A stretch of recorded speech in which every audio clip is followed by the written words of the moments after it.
नमस्ते एवरीवन, आपका मेरे चैनल में बहुत बहुत बहुत स्वागत है। हे एवरीवन, चलिए आज का सेकंड पार्ट शुरू करते हैं, द डिसेप्शन विद इन का। तो पिछले पार्ट में हमने देखा था, पहले पार्ट में ओशियन स्कूल आता है सिजुई से मिलने, उसके साथ खेलता है और जब 3 बज जाता है तो वो सिजुई को बेंच में जाकर बैठ जाने को कहता है क्योंकि उसकी मम्मा के आने का टाइम हो चुका था। और वुशियान वहीं पर खड़े होकर उस शख्स के आने का वेट करने लगता है जिसे वो दिलो-जा से चाहता है। और थोड़ी ही देर में वो शख्स आ भी गया था। सिजुई उसे देखकर जल्दी से बेंच से उतरता है और मम्मा मम्मा कहता हुआ उस ओमेगा की ओर दौड़ जाता है। वो ओमेगा भी नीचे झुककर सिजुई को अपनी बाहों में ले लेता है और कहता है, कैसा रहा आज का स्कूल सिजुई का? सिजुई कहता है, बहुत अच्छा मम्मा। वो ओमेगा एक छोटी सी स्माइल करता है और सिजुई को लेकर अपनी कार के पास आ जाता है। सिजुई कहता है, मम्मा अब हम हॉस्पिटल जाने वाले हैं या फिर घर? वो ओमेगा कहता है, घर जाने वाले हैं, मेरा हॉस्पिटल का काम आज हो गया है। सिजुई कहता है, ओके मम्मा। वो ओमेगा सिजुई को कार में बैठाता है और खुद ड्राइविंग सीट की ओर चला जाता है। और यहाँ वुशियान अपनी धड़कनों को थामे अपने सामने के नज़ारे को देख रहा था। ये ओमेगा डॉक्टर लान वांगजी, उसका लानसान, भले ही उससे नफरत करता हो, लेकिन वुशियान की तो जिंदगी ही इस ओमेगा पर डिपेंड करती है। लान वांगजी सिजुई को लेकर वहाँ से चला जाता है। डॉक्टर लान वांगजी एक हार्ट सर्जन है। 27 ईयर ओल्ड ओमेगा, जो एक इंडिपेंडेंट ओमेगा है। उसकी फैमिली में वो और सिजुई दोनों ही हैं, उसके अलावा कोई और नहीं है। वुशियान लानसान और सिजुई को जाते हुए देख रहा था। सिजुई वुशियान से 1 साल पहले ही मिला है, जब वो नया नया इस स्कूल में आया था। उस वक्त उसका कोई दोस्त नहीं था। स्कूल में वो थोड़ा शहमा सा रहा करता था, ज़्यादा बच्चों से इंटरेक्ट भी नहीं करता था। उसी वक्त वुशियान उससे मिलने आता है, उसके लिए चॉकलेट, खिलौने, नई नई चीज़ें लेके आता है। तब से ही सिजुई ने वुशियान को ही अपना दोस्त बना लिया था। वो स्कूल के बाद 1 घंटे वुशियान के साथ ही रहता। सिजुई को ये भी पता चला कि उसका ये नया दोस्त उसके घर के बिल्कुल पास में ही रहता है। लेकिन एक दिन सिजुई को उसकी मम्मा ने वुशियान के घर के पास उससे मिलते देखा। तब उसकी मम्मा ने सिजुई को डांटा और वुशियान से दूर रहने को कहा, लेकिन इसकी वजह उसकी मम्मा ने उसे बताया ही नहीं। तब से ही सिजुई और वुशियान स्कूल में ही मिलते हैं। वुशियान कभी कभी चुपके से सिजुई को अपने घर लाता है जब लान वांगजी को हॉस्पिटल से आने में वक्त लगने वाला होता है, और लान वांगजी सिजुई को स्कूल में रुककर उसका इंतज़ार करने को कहता है।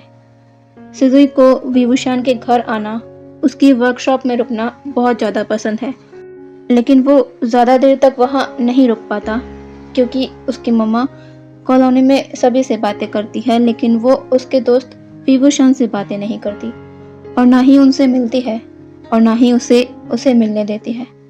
इसका कारण क्या है वो तो सिजुई को पता ही नहीं है। लान वांगजी और सिजुई के जाते ही वुशियान भी अपने घर को चला जाता है। हर बार की तरह थोड़ी खुशी और एक अधूरेपन के साथ वुशियान अपने घर के अंदर आता है। खुशी उस बच्चे से मिलकर आने की जो उसकी ज़िंदगी बन गया है, उसके हंसने की वजह बन गया है, और अधूरापन उस खास शख्स को अपने इतने पास देखकर भी उससे मिल नहीं पाना, उसकी आवाज़ तक को ना सुन पाना, क्योंकि वो शख्स वुशियान का अपने सामने आना तक बर्दाश्त नहीं कर पाता। इतनी ज़्यादा नफरत करता है उसका लानसान उससे। क्या उसने सचमुच इतनी ज़्यादा बड़ी गलती कर दी थी जो गॉड उसे इतनी बड़ी पनिशमेंट दे रहा है कि जिस इंसान से वो प्यार करता है, जिसके बिना एक पल के लिए भी वो अपनी ज़िंदगी को इमेजिन नहीं कर सकता, उस इंसान से ही उसे इतनी ज़्यादा नफरत का सामना करना पड़ रहा है। उसकी एक नज़र तक को तरसना पड़ रहा है। कहीं ऐसा ना हो कि अपने प्यार और लानसान की उसके लिए नफरत के बीच वो ज़्यादा दिन सरवाइव ही ना कर पाए और अपने लानसान की ज़िंदगी से हमेशा के लिए बहुत दूर चला जाए। जहाँ से वापस आना ना तो उसके खुद के बस में हो और ना ही लांजान के, क्योंकि अब उससे और ये सब नहीं सहा जा रहा। तिल तिल मर रहा है वो अंदर से। 5 साल हो चुके हैं। 5 साल से वो बस एक ही होप में जीते आ रहा है कि एक दिन सब ठीक होगा, एक दिन लांजान उसे माफ़ कर देगा और वो भी एक नॉर्मल लाइफ जी पाएगा, इस अकेलेपन के अंधेरे से बाहर निकल जाएगा। लेकिन वो आज भी उसी 5 साल पहले वाली स्टेट में ही है, कुछ भी नहीं बदला है। लांजान ने उसे माफ़ नहीं किया है। विभूषण अपनी वर्कशॉप में बैठकर यही सब सोचे जा रहा था और उसे नहीं पता कि इससे उसका स्ट्रेस और डिप्रेशन का लेवल किस कदर बढ़ते जा रहा है। उसके हैंड्स शेक कर रहे हैं, उसका पूरा फेस पसीने से भीग गया है, आंखें लाल हो गई है। वो कुछ भी सोचने समझने की हालत में नहीं है। उसके मुंह से बस लांजान लांजान नाम निकले जा रहा है। उसे देखकर ऐसा लग रहा है कि वो अपने होश में ही ना हो। विभूषण अपनी आंखों को टाइटली बंद करता है। वो अपने कांपते हुए हाथ को काउंटर के ड्रॉअर की ओर ले जाता है और उसे ओपन कर वहां से एक टैबलेट की शीशी को बाहर कर उसकी 2 टैबलेट्स को खा लेता है और अपनी आंखों को बंद कर अपने आप को चेयर में लीन कर लेता है। न जाने कितनी देर वो ऐसे ही उस चेयर में आंखें बंद कर बैठा रहा। उसे अपने कानों में कुछ आवाजें सुनाई दे रही हैं। वेंग, वेंग, हाँ कहो। वेंग, आई लव यू लांजान। अब जल्दी से इसे फिनिश करो। इतना ज़्यादा अपने आप को काम में इंडल्ज करने की ज़रूरत नहीं है। अगर अपना ख्याल नहीं रखोगे तो बीमार पड़ जाओगे और फिर तुम दूसरों का ख्याल भी नहीं रख पाओगे। तुम समझ रहे हो ना मेरी बात को? लांजान? नहीं, मैं क्यों इतना सोचूं? आप है ना मेरा ख्याल रखने के लिए, और मेरे हाथों में आज वैसे ही बहुत दर्द है। आप खुद अपने हाथों से मुझे खाना खिलाइए। लांजान, बहुत नॉटी होते जा रहे हो तुम। अब जल्दी से अपना मुंह खोलो, मैं तुम्हें ये पूरा खाना खिलाने वाला हूँ। ये लो। क्या कहा? नॉटी? और मैं नॉटी नहीं हूँ। ये सब आपकी वजह से है। आप क्यों करते हैं मुझसे इतना प्यार? आपने ही मुझे अपने सर पर बैठा रखा है, तो भुगतिए। अच्छा ठीक है पापा, मेरी गलती। चलो अब मेरी शिकायत करना बंद करो और खाना खाओ, फिर तुम्हें सोना भी है। चलो जल्दी। तभी एक फ़ोन जोर की आवाज़ से रिंग करने लगता है और चेयर पर बैठा विभूषण, जो एक ऐसे सपने में खो गया था जिससे वो जागना नहीं चाहता था, वो इस साउंड से धीरे धीरे अपनी आंखों को खोलता है और अपने सामने रखे फ़ोन को देखता है जो लगातार बजे जा रहा है। वो जो चेयर पर लीन होकर बैठा हुआ था, वो अपने आप को सीधा कर उस फ़ोन को अपने हाथ में ले लेता है और फ़ोन की स्क्रीन को थोड़ी देर तक देखने के बाद वो फ़ोन को पिक करता है। दूसरी तरफ से आवाज़ आती है। काका। विभूषण कहता है। शिया जो विभूषण की छोटी बहन है, वो कहती है, काका कैसे हैं आप अपना ध्यान रख रहे हैं ना, या फिर लापरवाही कर रहे हैं? विभूषण कहता है, शिया मैं ठीक हूँ, तुम बताओ तुम कैसी हो? शॉन्ग और हमारी लिटिल प्रिंसेस, वो कैसी है? क्या अपने अंकल को मिस नहीं कर रही वो? शिया कहती है, मिस तो बहुत करती है आपको, वो भी और मैं भी। काका आप यहाँ क्यों नहीं आ जाते? कब तक अपने आप को वहाँ रहकर यूँ तड़पने दोगे? अब बहुत हो गया काका, उसे भूल जाए। तभी विभूषण थोड़ी ऊंची आवाज में कहता है, शिया इस पर चुप हो जाती है और थोड़ी देर बाद वो कहती है, आप कब तक अपने आप को इस तरह यूं टॉर्चर होने देंगे? माना आपसे गलती हुई, लेकिन आपकी भी मजबूरी थी। आप जानबूझकर ये सब नहीं करना चाहते थे। वो समझता क्यों नहीं है? आप भी इंसान है काका, आपके पास भी दिल है। बस हुई नाराजगी। विभूषण कहता है, शिया तुम रो रही हो? शिया कुछ नहीं कहती। विभूषण कहता है, बहुत गहरी चोट लगी है उसके दिल पर, भूलना आसान नहीं होगा उसके लिए।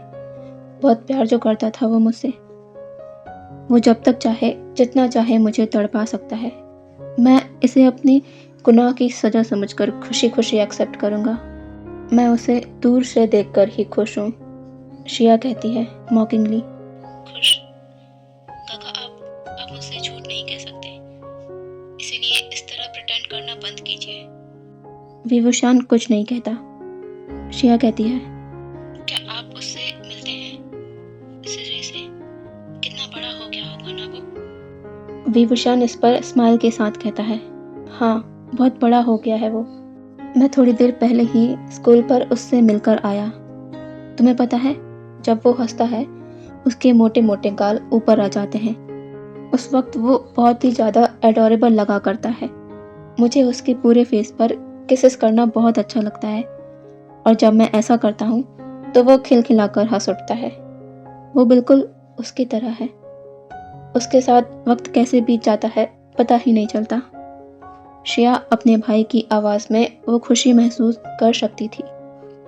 सिजरी के बारे में बताते हुए उसे इसी बात की तसल्ली है कि कोई तो है जिसकी वजह से उसके काका खुश रह रहे हैं। शिया कहती है, काका, आप ऐसे ही मुस्कुराते रहा करिए। विभूषण कहता है, और तुम भी मेरे बारे में ज़्यादा परेशान मत रहा करो, वरना शौक तुम्हें लेकर परेशान होता रहेगा, ठीक है? शिया कहती है, ओके काका, मैं नहीं रहूंगी परेशान। और आपने डिनर प्रिपेयर कर लिया? विभूषण इस पर कहता है, डिनर? इतनी जल्दी? अभी तो 5 बज रहा।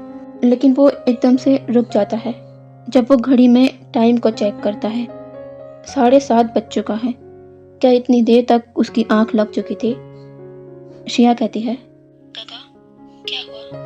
आप क्या कह रहे थे? विभूषण कहता है, नहीं, कुछ नहीं, मैं भी थोड़ी देर में डिनर बना लूँगा, तुम परेशान मत हो, ठीक है? शिया कहती है, ठीक है काका, आप अच्छे से डिनर कर लीजिएगा और अपना ध्यान रखना। विभूषण कहता है, ओके ओके, मैं ठीक से अपना ध्यान रखूँगा, अब खुश?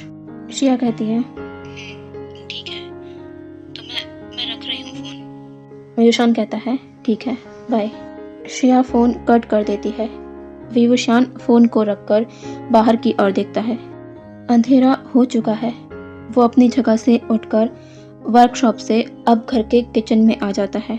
वो अपने रात के खाने के लिए कुछ बनाकर तैयार करता है और डिनर कर लेने के बाद वो अपने रूम में जाकर एक ओवरसाइज कोट को पहनकर बाहर आता है और घर के डोर को बंद कर घर के बाहर निकल जाता है। वो वापस से उसी गली पर चलने लगता है जिस पर वो सुबह चलकर गया था। 50 से 60 कदम चलकर वो रुक जाता है क्योंकि उसकी मंजिल उसके घर से बस इतनी ही दूर है। वो आकर उसी घर के सामने खड़ा हो जाता है जहाँ पर वो सुबह आया था। बस फर्क इतना है कि अभी वो छिपा हुआ नहीं है और इस घर के सामने अभी कार भी खड़ी नहीं है, तो वो इस घर को साफ साफ देख पा रहा था। उसकी नज़र घर के 2nd फ्लोर के एक कमरे की बालकनी की तरफ थी जहाँ पर अभी पूरी तरह अंधेरा है। वो कमरा लांसान का है। वो जिस होप से आया था आज कि वो लांसान को देखेगा, वो होप बुरी तरह टूट गई। आज भी वो लांसान को नहीं देख पाएगा। कितना और तड़पाओगे मुझे मेरी जान? अब बस भी कर दो, वापस आ जाओ मेरी ज़िंदगी में। दोबारा कभी तुम्हारा दिल नहीं तोड़ूंगा। तुम्हारा वेन तुम्हारे बिना दिल मर रहा है। अपना नाम सुनने को तरसता है तुम्हारे मुंह से। तुम्हारी एक नज़र का प्यासा हूँ मैं। मुझे गिरने से पहले मुझे आकर थाम लो लांसान। अपनी आंखों में आंसू लिए उशान बस उसी कमरे की ओर एक तक देखते हुए इन्हीं सब बातों को सोच रहा था। 15 मिनट, 30 मिनट, 45 मिनट हो चुके हैं उसे उसी तरह उस घर को निहारते हुए, उस कमरे को निहारते हुए, पर उसकी आस आज भी टूट गई। विभूषण अब अपने आप को जाने के लिए मोड़ लेता है वापस अपने घर की तरफ। वो एक आखिरी बार पलटकर उस घर को देखता है और वहां से चला जाता है। उसके वहां से डिसअपियर होते ही उस रूम में रोशनी हो जाती है जहां पर वो शान इतनी देर तक देखता रहा। बालकनी से एक ग्लास का डोर नजर आ रहा है जो अभी बंद है और कर्टेन से हाइड है, लेकिन थोड़ी जगह से लाइटनिंग नजर आ रही है। तभी कर्टेन साइड होता है और वहाँ उस डोर के पीछे लान वांगची खड़ा हुआ था और उस डायरेक्शन में देख रहा था जहाँ से विवुशान अभी गया। उसकी आंखें बिल्कुल खाली है, कोई इमोशन नहीं।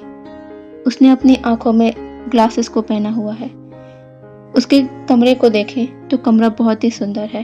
बेड पर सिजोई सोया हुआ है और स्टडी टेबल पर लैंप जल रहा है और वहाँ एक लैपटॉप और कुछ फाइल्स आसपास बिखरी हुई है। लान वांगची बहुत देर तक उस खाली सड़क को देखता है और कमरे की लाइट को ऑफ करके स्टडी टेबल के चेयर के पास आकर बैठ जाता है जहाँ पर वो शायद अपना काम कर रहा था। वो बैठे बैठे किन्हीं सोचों में खो जाता है।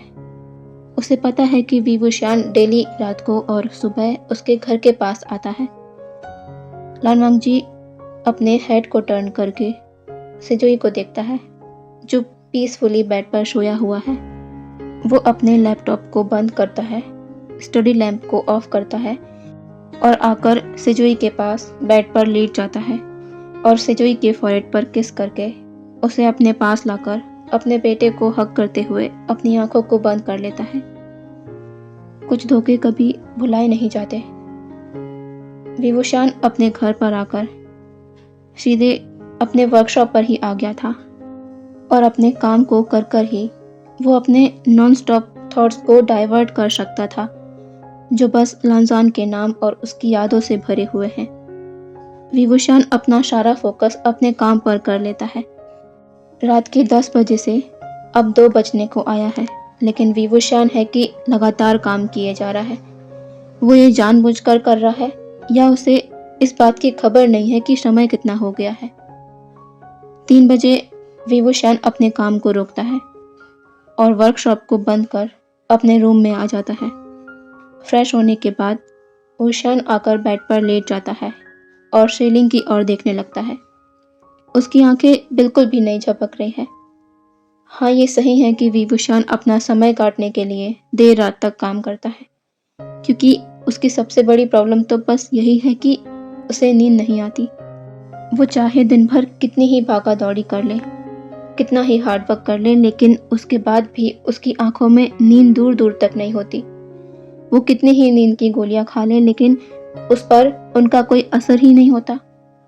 अक्सर ऐसा उनके साथ होता है जो डिप्रेशन और स्ट्रेस जैसे मामलों से जूझ रहे होते हैं, जिसे मेडिकल लैंग्वेज में इंसोम्निया कह सकते हैं। वुशान को नहीं पता कि वो अपने आप को धीरे धीरे खत्म कर रहा है। अगर वो इन सब से बाहर नहीं निकला तो वो कितनी बड़ी मुसीबत में पड़ सकता है, कितनी बड़ी मुसीबत में डाल रहा है अपने आप को। लेकिन ये सब वो जानबूझकर तो नहीं कर रहा। जब हालात ही ऐसे हो तो इंसान टूट जाता है। उसका अपने शरीर पर कोई कंट्रोल ही नहीं होता। देखते ही देखते आखिरकार 4 बजे वुशान की नींद लग जाती है और दूसरे दिन सेम रूटीन होता है। 7 बजे तक विवुशान उठ जाता है और रेडी होकर वापस से लान वांगची के घर के पास जाता है और उन्हें जाते देख वापस अपने घर आ जाता है। लान वांगची सिजोई को स्कूल छोड़कर अपने हॉस्पिटल जाने को निकल जाता है। लान वांगची अपनी कार को एक बहुत बड़े हॉस्पिटल के सामने रोकता है और गाड़ी को पार्क करने के बाद हॉस्पिटल के अंदर जाने लगता है। लान वांगची हमेशा की तरह अपने कैजुअल क्लॉथ्स में है, black pant, sky blue shirt और उसके ऊपर वाइट कलर का नी लेंथ तक का एप्रॉन, नेक के अराउंड स्टेथोस्कोप और आईज में स्पेक्स। अपने एक हाथ में बैग को होल्ड किए हुए लान वांगची अपने कैबिन की ओर बढ़ रहा है। आसपास जितने भी लोग उसे क्रॉस कर रहे हैं वो सभी उसे ग्रीट करते हुए गुड मॉर्निंग डॉक्टर लान कह रहे हैं और लान वांगची सभी को नोट करते हुए आगे बढ़ते जा रहा है। ऐसे ही वो अपने कैबिन में आ जाता है। तभी उसके कैबिन में नॉक होता है। लान वांगची कहता है कम इन और अंदर एक फीमेल ओमेगा अपने हाथ में कार्डबोर्ड और कुछ फाइल के साथ एंटर करती है और एक स्माइल के साथ कहती है गुड मॉर्निंग डॉक्टर लान। लान वांगची उसे बिना देखे ही कहता है गुड मॉर्निंग लिली। वो ओमेगा लिली है, लान वांगची की असिस्टेंट। वो उन फाइल्स और कार्डबोर्ड को आगे करते हुए कहती है डॉक्टर लान, ये है आज का स्केड्यूल, 3 सर्जरीज करना है और ये रही उन पेशेंट की फाइल। लानवांग जी उन सभी को अपने हाथों में लेकर चेक करता है और लिली की ओर देखकर कहता है, क्या आज बस इतना ही? लिली कहती है, नो डॉक्टर, 3 बजे आज एक मीटिंग है सभी हेड डॉक्टर्स की, तो ऑफ कोर्स आपको तो मीटिंग में अटेंड करना ही होगा, आपको वो मीटिंग, क्योंकि आप भी तो हेड डॉक्टर हैं। लानवांग जी कहता है, 3 बजे? क्या ये मीटिंग जल्दी नहीं हो सकती? लिली कहती है, आई नो डॉक्टर लान, आपको सजोई बाबा को लेने स्कूल जाना पड़ता है, पर यह मीटिंग बहुत ज़रूरी है। डॉक्टर वांग आज वापस आ रहे हैं अब्रॉड से और ये मीटिंग उन्होंने ही रखवाई है। लानवांग जी ये सुनकर कहता है, डॉक्टर वांग आ रहे हैं? लिली कहती है, हाँ, अब वो वापस से यहीं पर अपनी ड्यूटी करने वाले हैं, पहले की तरह। लानवांग जी कहता है, ठीक है, मैं सिजुई के स्कूल में फ़ोन करके कह दूंगा कि आज मुझे लेट हो जाएगा, तब तक वो सिजुई को स्कूल में ही रखे। लिली कहती है, हाँ डॉक्टर, ये सही रहेगा। आज जब विवुशान स्कूल पहुंचता है तो सिजुई हर बार की तरह दौड़कर आकर विवुशान के ऊपर चढ़ जाता है और कहता है, दोस्त आप आ गए। विवुशान सिजुई को देखता है जो आज बहुत ही ज़्यादा स्माइल कर रहा है। विवुशान कहता है, क्या बात है, मेरा सिजुई आज इतना खुश क्यों है? सिजुई कहता है, दोस्त आपको पता है, आज मम्मा मुझे लेट पिक करने आएंगी क्योंकि आज उनकी एक मीटिंग है। मुझे टीचर ने बताया, तो आज मैं बहुत देर तक आपके साथ रुकने वाला हूँ। विभूषण ये सुनकर कहता है, अरे वाह, तो बताओ सिजुई आज अपने दोस्त के साथ कहाँ घूमने जाना चाहता है और क्या क्या खाना चाहता है? सिजुई ये सुनकर एक्साइटेड हो जाता है और कहता है, मुझे ना पार्क में जाना है और आइसक्रीम खाना है और भी आपके साथ खेलना है। आप मुझे ले जाएंगे ना दोस्त? विभूषण कहता है, मेरा सिजुई मुझसे कुछ कहे और उसका दोस्त उसके लिए वैसा ना करे, ऐसा कभी हो सकता है? सिजुई वुशान को हग करते हुए कहता है, आई लव यू दोस्त। विभूषण कहता है, आई लव यू मेरा बच्चा, चलो चलते हैं। विभूषण सिजुई को स्कूल से अपने साथ घुमाने लेकर चला जाता है। आज के पार्ट को यहीं रोकते हैं, कल मिलेंगे नेक्स्ट पार्ट के साथ। ठीक है, बताइएगा कि आपको ये कैसा लग रहा है। Okay, bye bye.